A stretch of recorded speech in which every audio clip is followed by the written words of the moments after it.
প্রাণী সম্পদে ভরব দেশ, গর্বে স্মার্ট বাংলাদেশ এই প্রতিপাদ্যকে সামনে রেখে ঝিনাইদহে প্রাণী সম্পদ সেবা সপ্তাহ ও প্রদর্শনীর উদ্বোধন করা হয়েছে।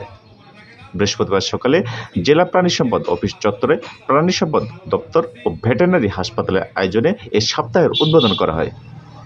সদর উপজেলার চেয়ারম্যান রাশিদুর রহমান রাসেল, সদর উপজেলা নির্বাহী কর্মকর্তা রাজিয়া আক্তার চৌধুরী, উপজেলা প্রাণী সম্পদ কর্মকর্তা ডাক্তার মনোজিৎ কুমার মণ্ডল সহ অন্যান্যরা বক্তব্য রাখেন। সে সময় বক্তারা খামারিদের আধুনিক প্রযুক্তি ব্যবহার করে পশুপালনের আহ্বান জানান।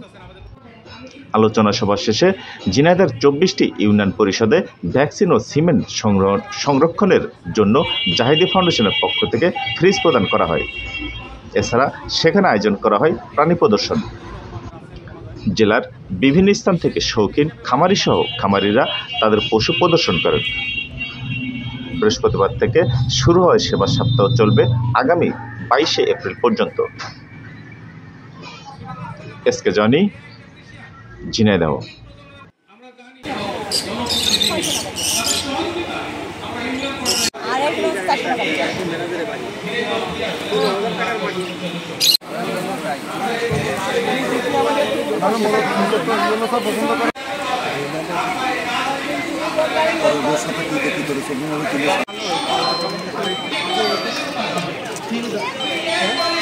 পানি দিয়া